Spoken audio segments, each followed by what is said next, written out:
Margaret sat on her porch with a cup of tea in her hand, the late afternoon sun sinking behind the trees. The air was still, and the quiet of her Vermont neighborhood felt heavier than usual. Since her husband had passed away 8 years ago, the silence of her house had become something she lived with, though never fully embraced. Her life was calm, ordinary, predictable until her phone buzzed against the armrest of her chair. Margaret rarely checked her phone. It was mostly for calls from her daughter or the occasional holiday greeting from old friends. But when she picked it up, she saw the name of her grandson, Ethan. He was 25 now, building his life in Boston, full of energy and ambition. He loved sending her quick updates about his job, his friends, and the city life that seemed so far from her quiet routine. But this time, the message was different. "Grandma, please come to the city this weekend. There's someone I want you to meet. Trust me, this will change everything." Margaret read it twice, and a third time, unsure if she was understanding it correctly. Someone he wanted her to meet. What could possibly be so important? She pressed her hand against her chest, feeling her heart pick up speed. Ethan had always been thoughtful, but this message carried a weight she couldn't explain. She put the phone down, tried to sip her tea, but the warmth no longer soothed her. The words echoed in her head. This will change everything. Change. It was a word she hadn't thought about in years. Her days followed the same rhythm: wake up, tend to the garden, read by the fire, go to bed. It was a safe rhythm, one that didn't stir up the past or open doors she thought were locked forever. But that message stirred something she couldn't ignore. That night, Margaret sat at her kitchen table with her suitcase open in front of her. She hadn't packed for a trip in years. She hesitated over every item: a scarf she hadn't worn in ages, the pale blue dress her daughter once said looked beautiful on her, pair of shoes she rarely touched because there had been no reason to dress up. Slowly, carefully, she folded each piece, wondering why her hands shook. The next morning, she boarded the train to Boston. The whistle blew, the wheels screeched, and she felt her old world slide away as the countryside rushed past. She tried to read, but her eyes drifted back to the scenery, restless, unsettled. The thought of Ethan's words wouldn't leave her. She whispered them under her breath like a secret. This will change everything. Boston's skyline rose before her as the train pulled in. Ethan was waiting on the platform, waving like he had when he was a little boy. Margaret smiled despite her nerves. She hadn't seen him in months, and his energy, his warmth, instantly wrapped around her. He hugged her tight, almost too tight, as if he was carrying more in that embrace than she understood. "You made it," he said, grinning. "Of course I did," she replied, though her voice trembled. "But Ethan, what is all this about?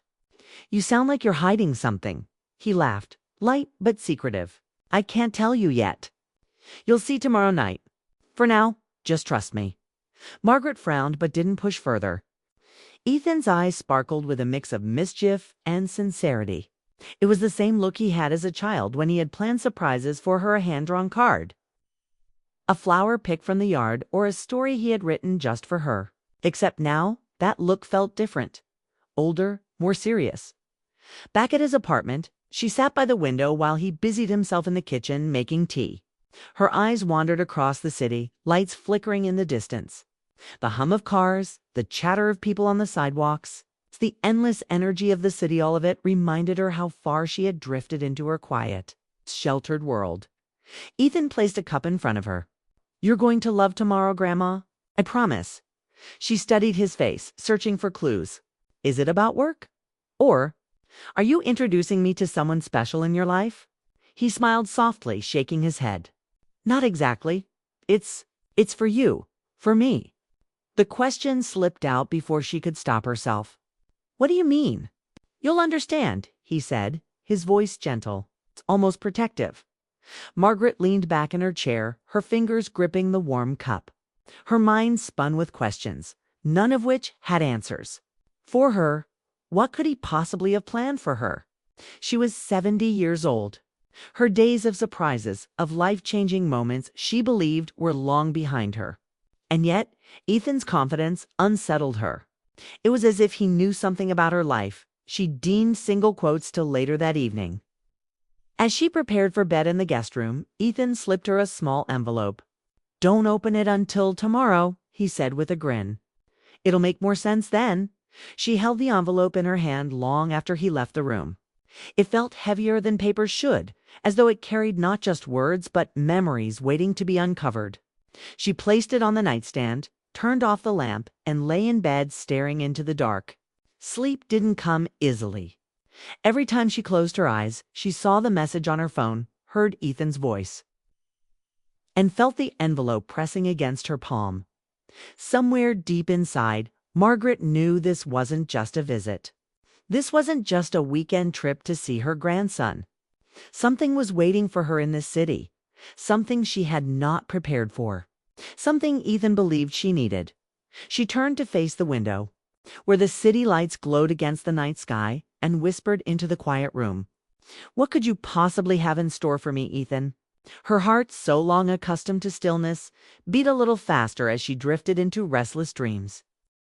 Margaret woke to the sound of the city outside the window. Cars hummed down the street, horns echoed faintly, and voices drifted up from the sidewalks below. She sat up slowly, remembering where she was Watson's apartment in Boston. For a moment, she wondered if yesterday's events had been a dream. But then her eyes fell on the envelope on the nightstand. Her heart skipped. She had almost forgotten it. Ethan's instructions came back clearly. "Don't open it until tomorrow." She picked it up, feeling the weight of it in her hand. For a second, she thought about tearing it open right away. But something stopped her. Maybe fear. Maybe the strange sense that whatever was inside was going to stir her world in ways she wasn't ready for. She placed it back down and walked to the kitchen. Ethan was already there, frying eggs, humming to himself. He turned with a smile. "Morning, Grandma. Sleep okay?" Margaret nodded, though it wasn't the truth. Her night had been restless, full of half-formed dreams and questions without answers.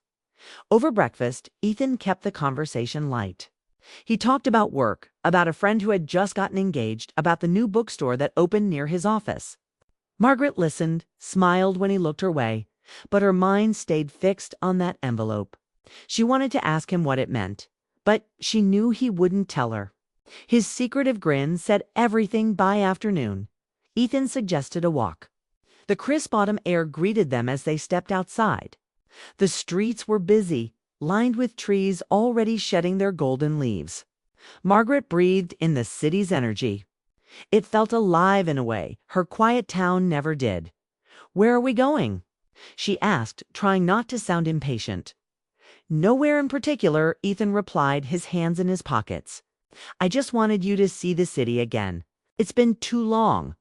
They walked past coffee shops with couples laughing at outdoor tables, bookshops with tall glass windows, and little flower stands bright with color. Margaret tried to enjoy it, but her curiosity gnawed at her.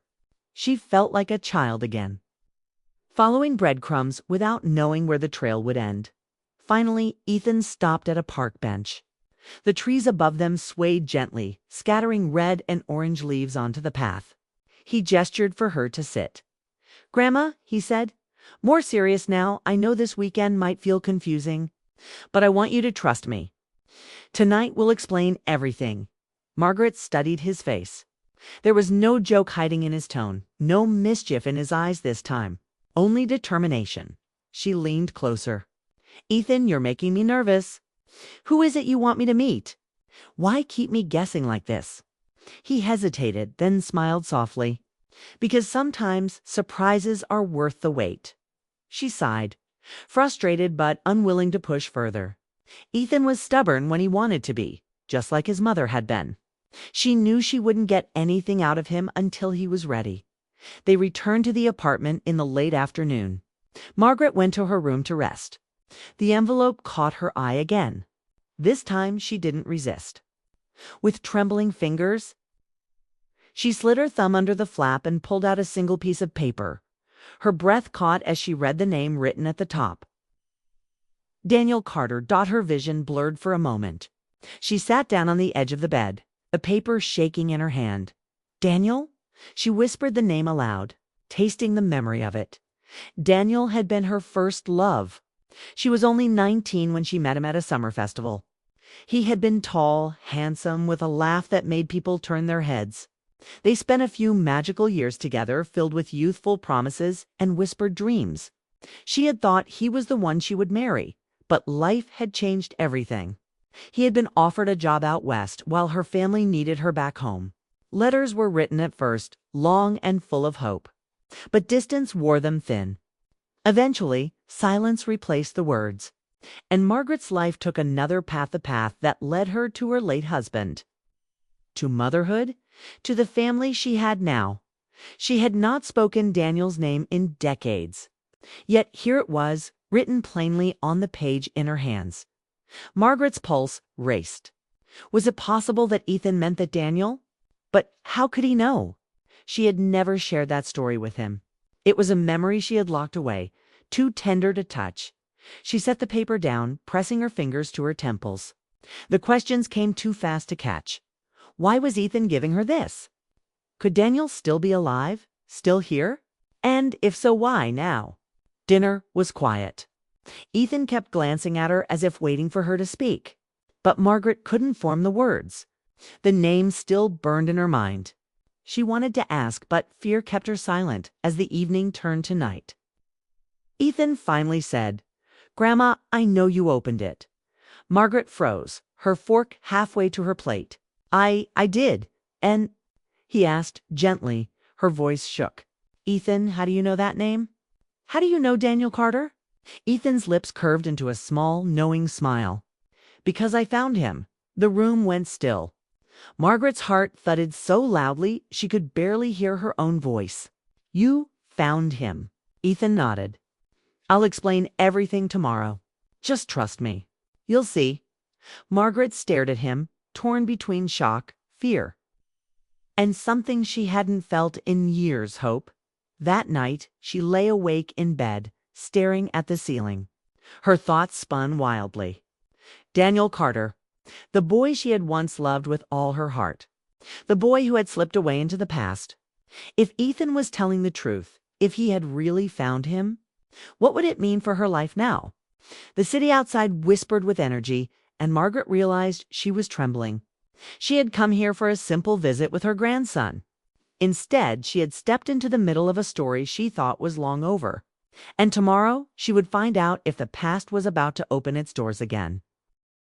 Margaret could barely hold her fork steady at breakfast the next morning. Her hands trembled with each sip of coffee, and her eyes kept darting toward Ethan, searching for answers he refused to give. He seemed calm, cheerful even, as though nothing unusual was happening. But Margaret's mind was in chaos. Daniel Carter. The name echoed in her head like a drumbeat. When Ethan announced, "We're going out tonight," Margaret nearly dropped her cup. "Out? Where?" she asked, her voice tighter than she wanted it to sound. He only smiled. "You'll see. Just be ready by 6. Where something you feel good in?" Margaret tried to argue. But he stood, kissed her on the cheek, and left for work, leaving her alone with her thoughts. She sat in silence for nearly an hour, the name still burning in her mind. Could it truly be him? After all these years? A man she hadn't seen since she was barely more than a girl. By the time the afternoon sun slid across the sky, Margaret finally opened her suitcase. She pulled out the pale blue dress she had almost left behind. Her fingers smoothed the fabric, and for a moment she saw herself at 19 again, young. In love, and full of dreams she thought would last forever. She pressed the dress against her chest and whispered, "What if it's really him?" At exactly 6 o'clock, Ethan appeared at her door, dressed neatly, his smile gentle. "You look beautiful, Grandma." Her cheeks warmed as she shook her head. "I look like an old woman in her Sunday best." "No," Ethan said firmly. "You look like someone about to start a new chapter." Those words silenced her. She followed him downstairs, her heart pounding harder with every step. The taxi ride felt endless. Margaret stared out the window as the city lights flickered past, her mind racing. She wanted to demand answers, to beg Ethan to tell her everything. But something inside held her back. A strange mix of fear and anticipation kept her quiet. Finally, The taxi stopped in front of a quiet restaurant tucked between tall buildings. Its windows glowed warmly, and the faint sound of piano music drifted through the door as they entered. Ethan guided her through the softly lit room, past couples whispering to each other over wine glasses, past waiters carrying trays of steaming plates. Margaret's breath caught as he stopped near the far window. Her eyes landed on a man standing there. He turned, and time seemed to stop. It was him, Daniel, older, yes. His hair was now silver, his shoulders broader, his face lined with the years they had both lived apart. But his eyes, those same deep blue eyes she had fallen into when she was young, had not changed.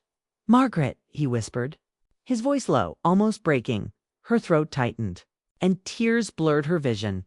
She couldn't move, couldn't speak. For decades, she had imagined what it would be like if they met again. But never once had she believed it would truly happen. Ethan's hand squeezed hers gently. "I'll give you two some time." He stepped back, leaving her face to face with the man she had once thought she'd spend forever with. Daniel took a step forward. His expression carried both joy and hesitation, as though he feared she might vanish if he reached for her. I never thought I'd see you again." Margaret swallowed hard, her voice trembling. "Daniel, I don't understand. How are you here?" How she stopped, turning toward Ethan, but her grandson had already walked toward the back of the restaurant. This was no mistake. He had planned it all. Daniel's smile was soft, touched with sadness. "Your grandson reached out to me. Said it was time we met again." Her heart nearly stopped. "Ethan found you?" Daniel nodded. "He told me about you, about how you've been since Thomas passed." Margaret, when I saw his message, I couldn't believe it. After all these years, after all the distance, I thought this chance was gone forever. Margaret pressed a hand to her chest, trying to steady herself. The room spun with emotion, memories flooding back so fast she could barely breathe. The summer festivals, the letters they had written, the promises whispered under the stars, and the heartbreak of letting him go, of watching her life take a different path. They sat across from each other, the table between them both a barrier and a bridge. For a moment, silence stretched, heavy with all the words unsaid. Finally, Margaret spoke. "I don't know what to say then, don't," Daniel replied gently. "Just let me sit here with you. After all these years, this is enough." But it wasn't enough. Her heart ached with questions. Where had he been all this time? Had he thought of her as she had thought of him? Did he still carry pieces of their past the way she did, tucked away like pressed flowers in an old book? The waiter brought wine, but neither touched it. Instead, they talked slowly at first, cautiously, like strangers relearning each other. Daniel told her of his years working in California, the family he had built and lost, the moves he had made. Margaret shared pieces of her own story, though she kept some details quiet, unsure if her voice could carry the weight of them. The hours slipped by. The restaurant emptied, the piano grew softer and still. They remained, their voices growing warmer, freer. Laughter returned, tentative at first, then fuller, brighter, as though time itself was bending to give them back what had been lost. When they finally stood to leave, Daniel looked at her with an intensity that made her breath catch. "Margaret, I know it's been a lifetime. I don't expect anything from you. But seeing you again, it feels like a gift I never thought I'd have." Her eyes filled with tears. She wanted to speak, to tell him everything she was feeling, but the words tangled in her throat. All she could do was nod, her heart pounding so loudly she feared he might hear it as they stepped out into the cool night air. The city lights glittered around them. Ethan stood a little distance away, watching quietly, his face calm, almost proud. Margaret realized then that this was his surprise.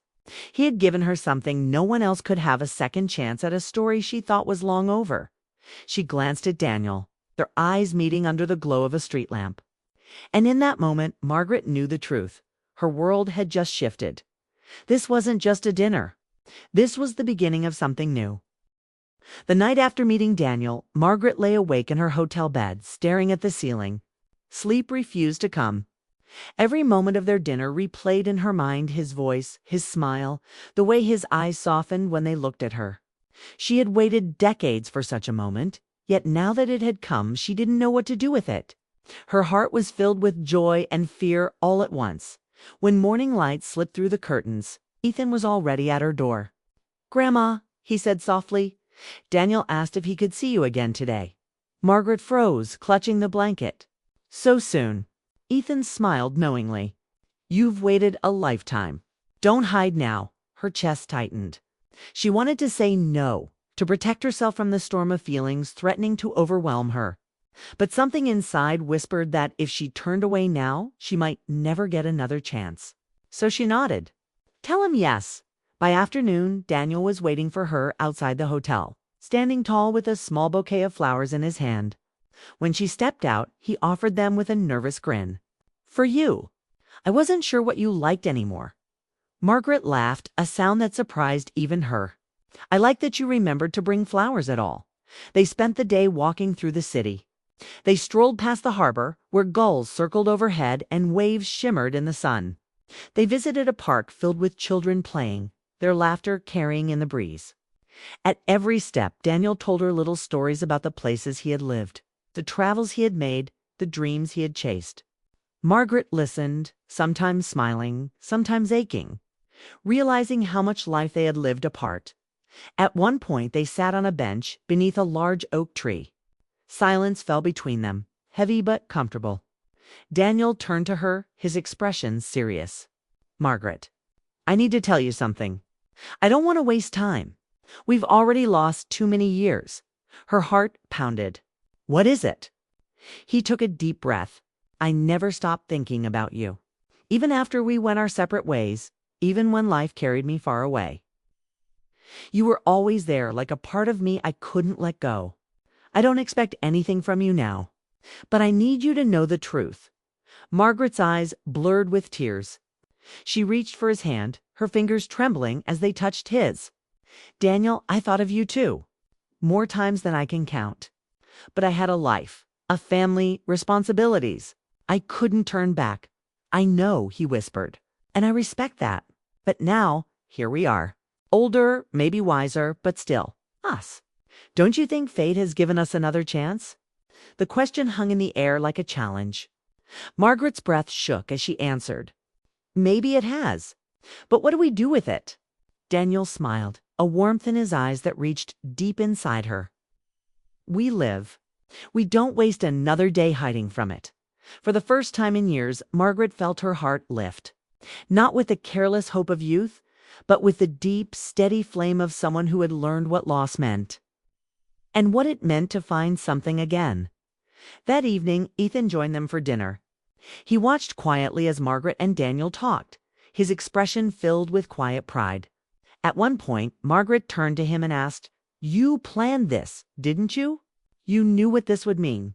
Ethan smiled gently. "I just wanted you to be happy, Grandma. You've done everything for me. It was time someone did something for you." Margaret reached across the table, squeezing his hand with tears in her eyes. "You gave me back something I thought was gone forever.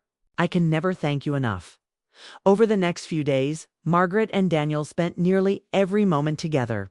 They visited museums, sat in quiet cafes, and walked along the beach at sunset. Each conversation uncovered pieces of the past and dreams for the future. It was as if the years between them were melting away, leaving only the bond that had never truly broken. One evening, as they stood watching the waves crash against the shore, Daniel turned to her. His voice was low but steady. "Margaret, I don't know how much time life has left for us. But whatever it is, I want to spend it with you. Not as a memory, not as a ghost of the past, but as someone real, here, now. Will you let me?" Margaret felt her throat tighten. She thought of Thomas, her late husband, the life she had built, the family she had raised. She thought of all the love she had given and received. And then she looked at Daniel, standing there with hope in his eyes, offering her something she never imagined she could have again. "Yes," she whispered, her voice breaking. "Yes, Daniel, I will." He pulled her into his arms, and for the first time in decades, Margaret felt the same warmth she had once known in her youth. Not the same love as before, but something deeper, love reborn through time, tested by distance. Made stronger by survival, Ethan watched from a distance, smiling softly. He had given her this gift, but it was Margaret who had chosen to embrace it. And in that moment, he knew he had done the right thing. As the days turned into weeks, Margaret and Daniel began building something new. They spoke of traveling together, of visiting places they had once dreamed of seeing. They talked about family, about cherishing every day, about laughter and companionship. Their story was no longer one of missed chances, but of second chances embraced. On their last evening before Margaret was due to return home, the three of them sat together in the hotel lounge.